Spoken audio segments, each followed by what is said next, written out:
Hello guys, this is Nadeem and we are on a mission to teach at least 1 million people how to evolve digitally and earn a living online. Welcome to my YouTube channel. तो जैसा हमने last lecture में देखा था कि कुछ important tools, तो आज के लेक्चर में हम देखेंगे इफेक्ट्स के कुछ इम्पोर्टेंट टूल्स जैसे कि ड्रॉप शेडो और इसके अलावा एनवेलप टूल। आइए देखते हैं कि इसे हम किस तरह से यूज़ करते हैं। तो चलिए शुरू करते हैं।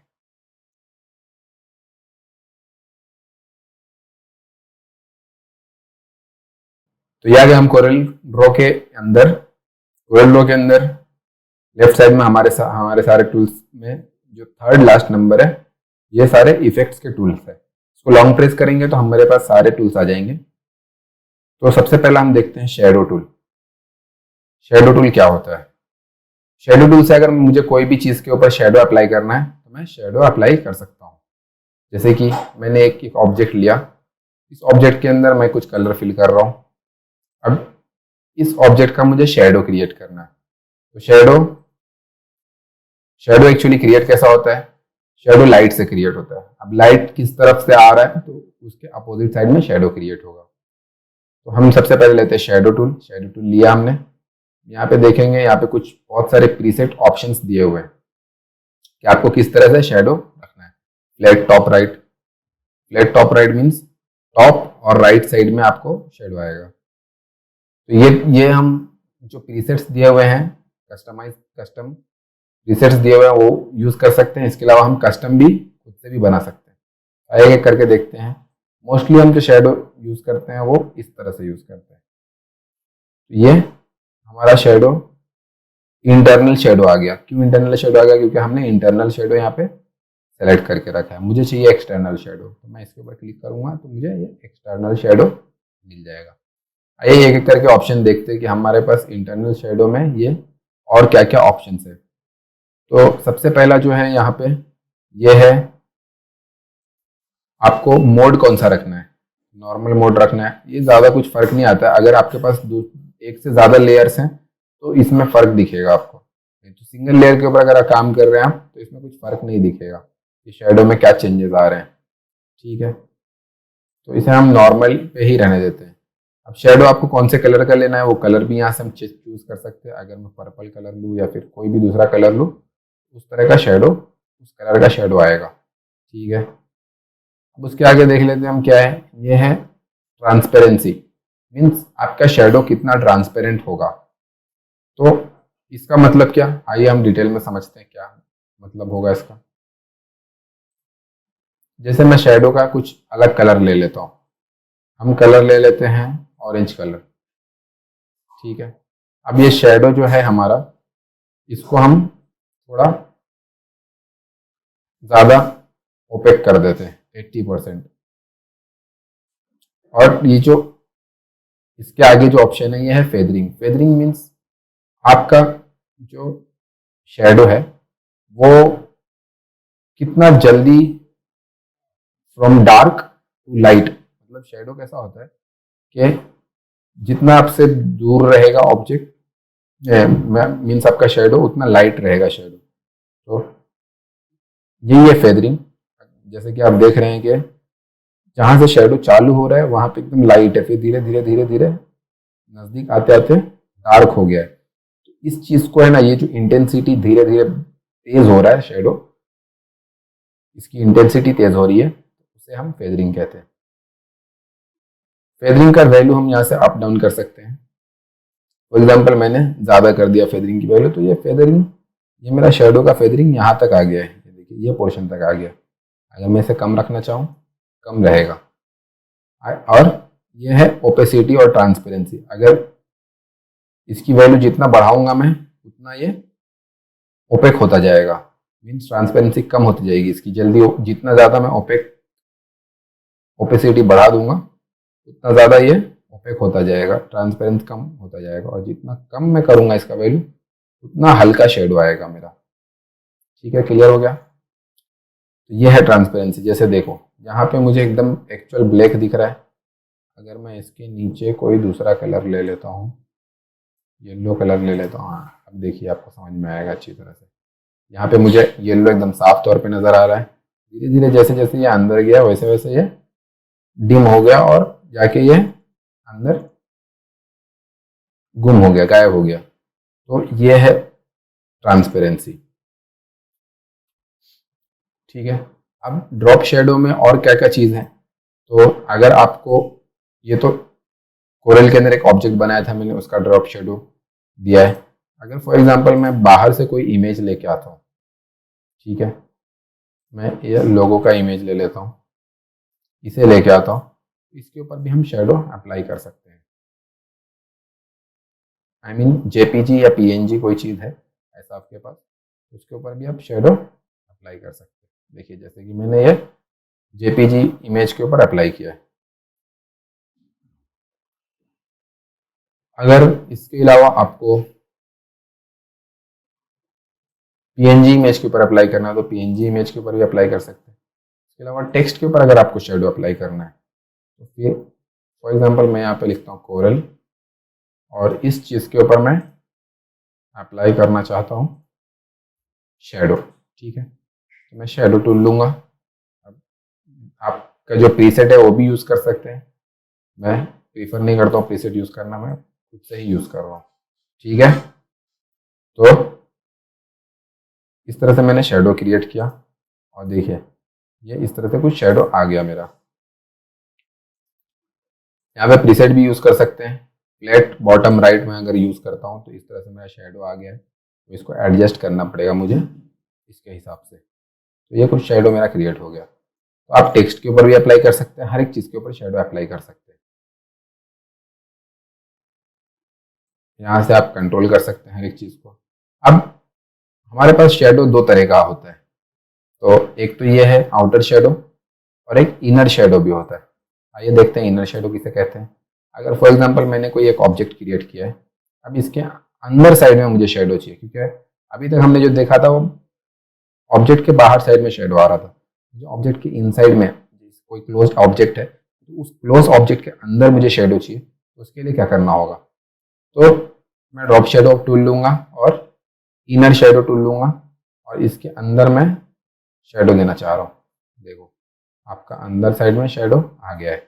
अब अगर आप इसको ट्रांसपेरेंसी को इंक्रीज करेंगे तो शेडो का इंटेंसिटी ज़्यादा और कम कर सकते हैं, जैसे कि मैंने आपको पहले ही बताया।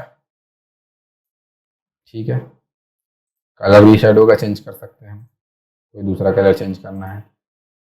इस तरह से हम शेडो का यूज़ करके अलग अलग तरह का डिज़ाइंस वगैरह क्रिएट कर सकते हैं।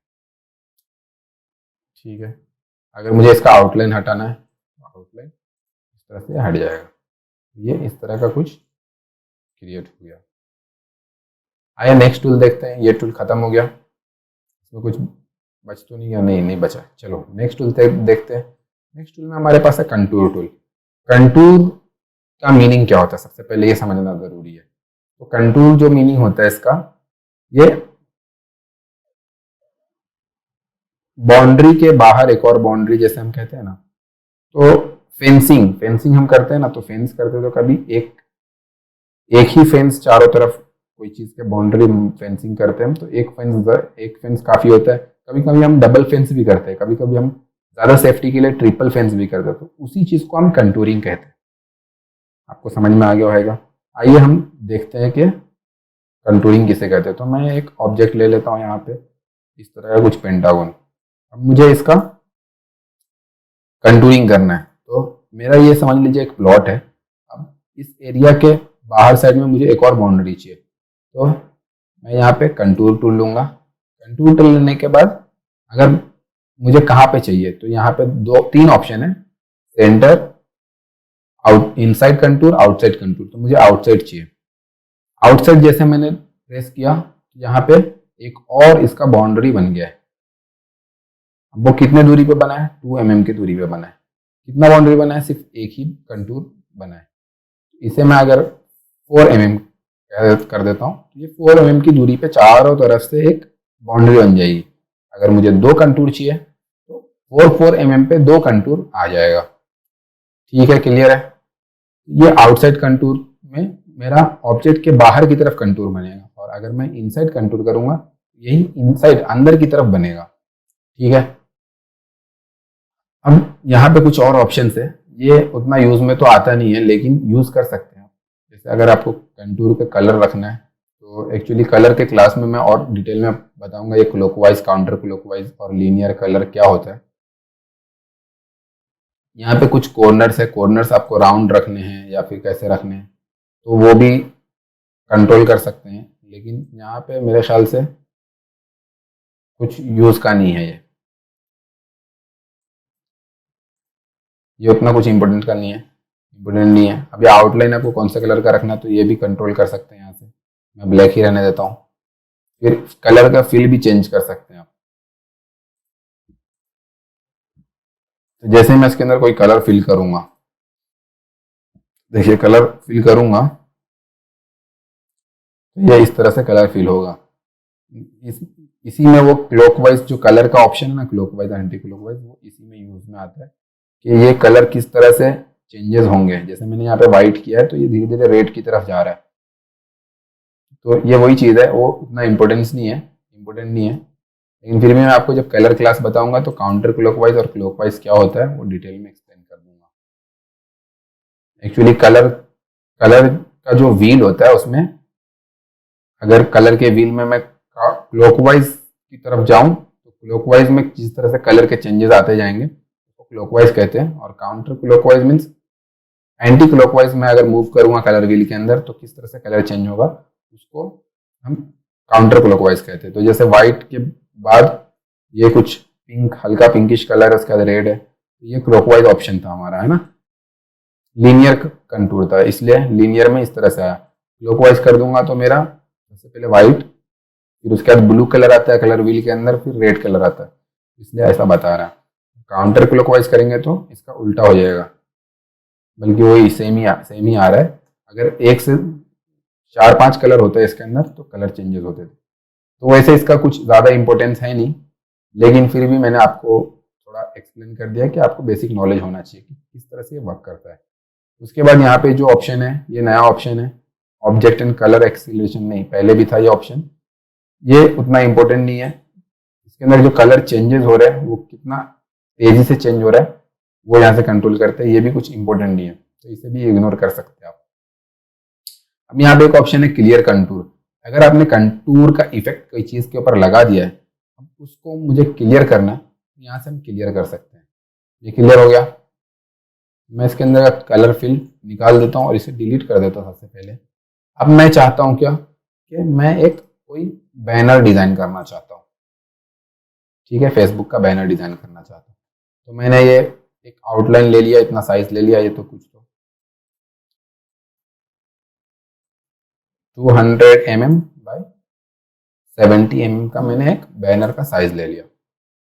अब मुझे इसके अंदर बैनर ड्रॉ करना है। तो जब भी हम डिजाइन करते हैं तो डिजाइन करने से पहले एक बाउंड्री ले लेना चाहिए हमें।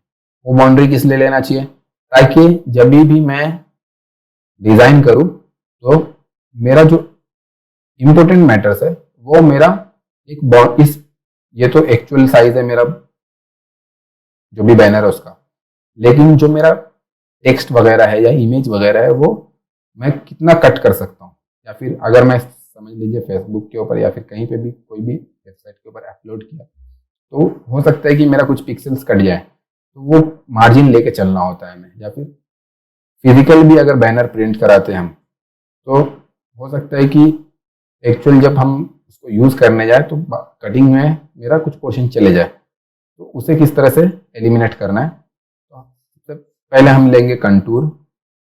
कंटूर ले लिया। अब मुझे इनसाइड कंटूर लेना है, क्यों, क्योंकि मेरा एक्चुअल साइज तो ये है, लेकिन मुझे जो मैटर्स है, मेरे जो भी डिजाइन के एलिमेंट्स है वो सारे कहाँ तक मैं यूज कर सकता हूँ उसका बाउंड्री लेना है। मैं यहाँ पे एक ऑप्शन लूंगा। अब मुझे ना 4 mm है यहाँ पे ऑप्शन, मुझे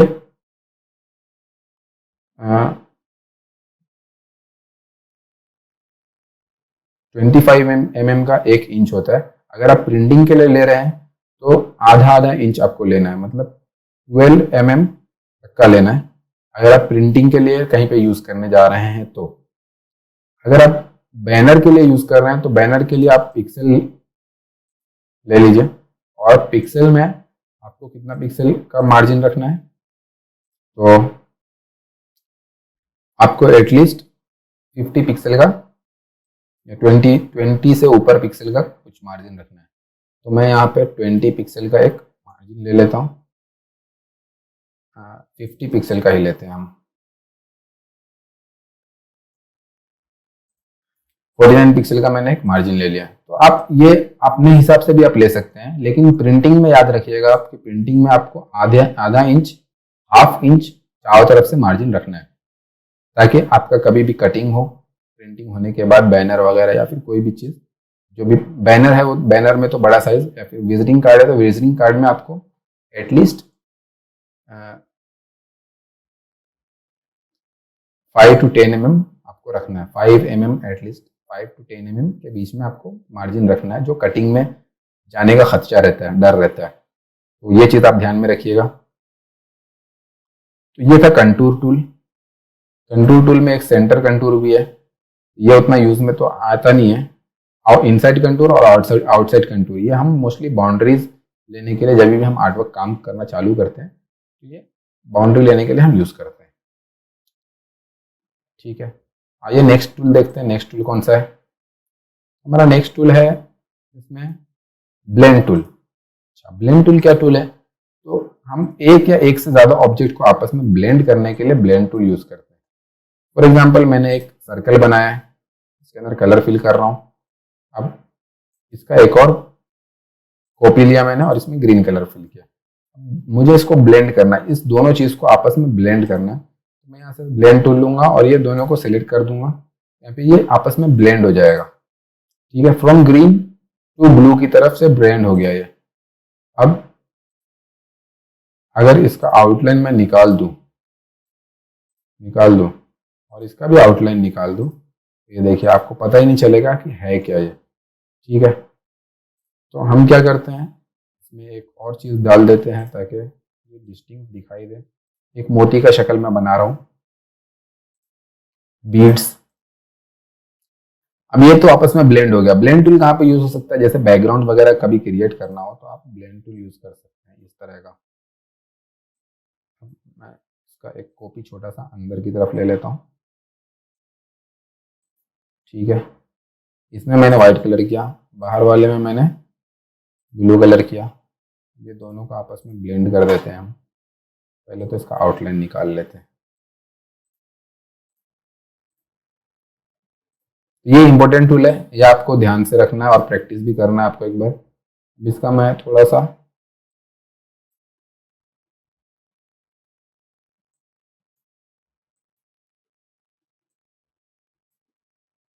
ठीक है, इस तरह का कुछ हम क्रिएट कर सकते हैं। वैसे उतना ज़रूरी भी नहीं है, बहुत सारे तरीके हैं। ये तरीका भी यूज़ कर सकते हैं, या फिर फॉर एग्जांपल मुझे कोई फ्रेम वगैरह को मुझे डेकोरेट करना है तो उसके लिए भी हम यूज़ कर सकते हैं। जैसे कि मैं यहाँ पे कुछ तो एक बना देता हूँ।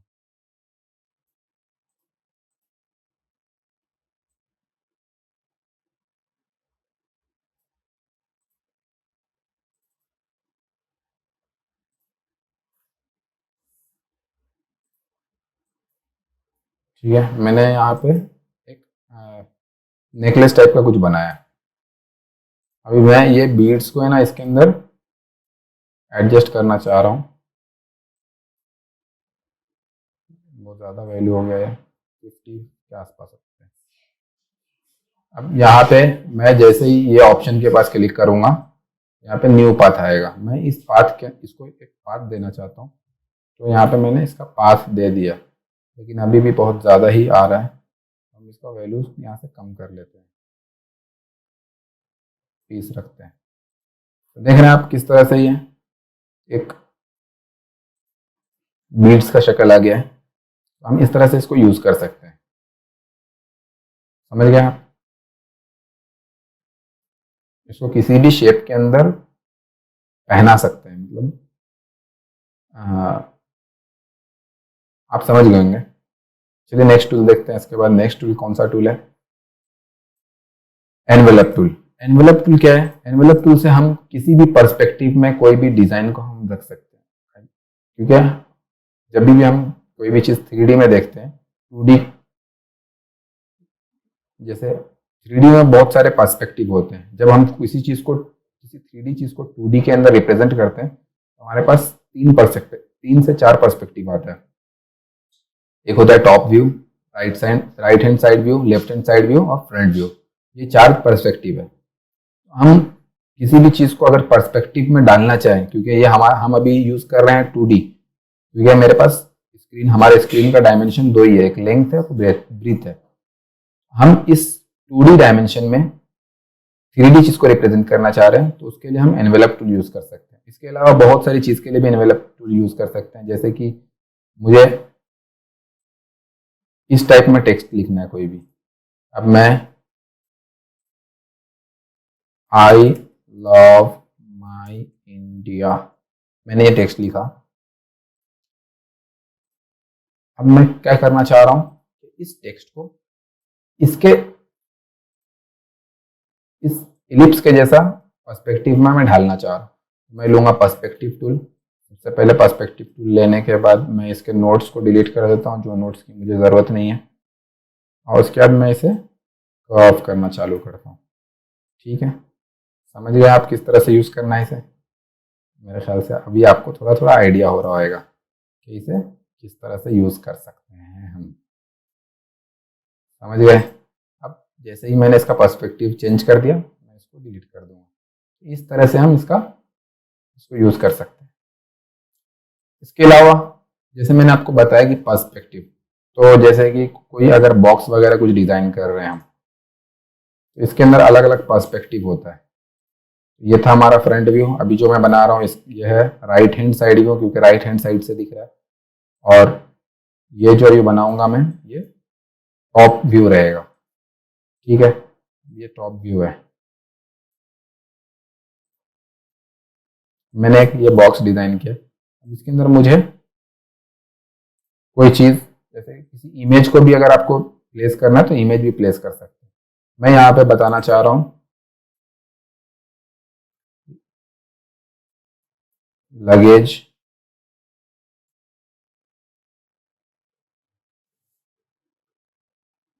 यहाँ पे मैंने लगेज लिखा।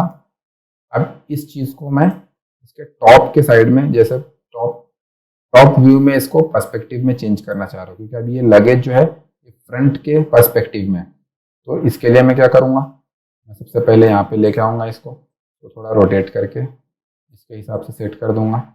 अब मैं पर्सपेक्टिव टूल लूँगा अपना। पर्सपेक्टिव टूल लेने के बाद सबसे पहले तो मेरा जो नोट्स की ज़रूरत नहीं है वो नोट्स को कट कर दूंगा। मैं यहाँ से ये सिलेक्ट कर लेता हूँ, यहाँ से ये सिलेक्ट कर लेता हूँ। चारों नोट्स के ऊपर मैं सिलेक्ट कर लेंगे हम।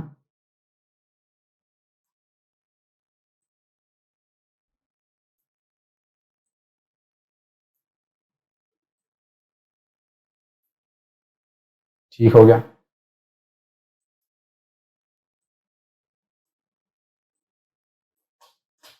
अब इसे मैं थोड़ा इसका साइज छोटा कर लेता हूँ, ताकि मुझे पर्सपेक्टिव इसका सही से नज़र आए।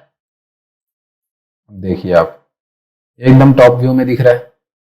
इस तरह से हम पर्सपेक्टिव का यूज कर सकते हैं। जरूरी नहीं है कि सिर्फ मैं टेक्स्ट का ही यूज कर रहा हूँ तो टेक्स्ट को ही यूज कर सकते हैं, आप कोई भी ऑब्जेक्ट को यूज कर सकते हैं। हाँ, ये बात याद रखिएगा कि कोरल 2017 से पहले वाले सॉफ्टवेयर में आप इमेज के ऊपर ये perspective tool, envelope tool apply नहीं कर सकते थे, लेकिन कोरल 2018 के बाद से इसके ऊपर आप इमेज के ऊपर भी अप्लाई कर सकते हैं। जैसे कि ये इमेज है एक, हमने ये इमेज, ओरिजिनल इमेज मैं आपको दिखाता हूँ। ओरिजिनल इमेज क्या था, ये ओरिजिनल इमेज था। इस इमेज का पर्सपेक्टिव हमने चेंज किया है। ठीक है, ये पर्सपेक्टिव आप चेंज कर सकते हैं। अगर मैं इसका आउटलाइन निकाल दूं, देखिए ये इसका और बेहतरीन तरीके से नज़र आएगा। अगर मैं इसको फ्रंट वाले को कुछ कलर कर देता हूँ और डार्क कलर करते हैं, काफ़ी ज़्यादा डार्क हो गया ये, तो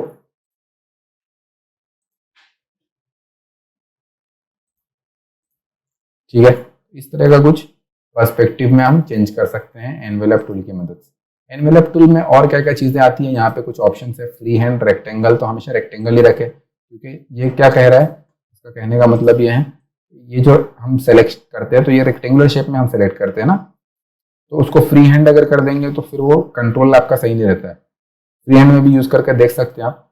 उसके अलावा और क्या चीज़ है, यहाँ पे ऐड नोड है, अगर आपको कहीं पे नोड ऐड करना है तो आप नोड ऐड भी कर सकते हैं इस तरह से, जैसे शेप टूल यूज़ करते हैं हम, सेम शेप टूल के जैसे हम इसे यूज़ कर सकते हैं अच्छी तरह से। अगर फॉर एग्जाम्पल आपको कोई भी, आपने किसी भी चीज़ के ऊपर इफेक्ट लगाया है एनवेलप का और आपको उसको क्लियर करना है, तो यहाँ पे क्लियर एनवेलप टूल है, जैसे ही मैं इसके ऊपर क्लिक करूंगा तो ये क्लियर होके अपने ओरिजिनल शेप में आ जाएगा। ठीक है, मैं समझता हूँ कि आपको इतना समझ में आ गया होगा अच्छी तरह से। इसके बाद जो टूल्स हैं वो हैं एक्सट्रूड टूल और ब्लॉक शेडो टूल। इसके बारे में हम डिटेल में नेक्स्ट लेक्चर में पढ़ेंगे।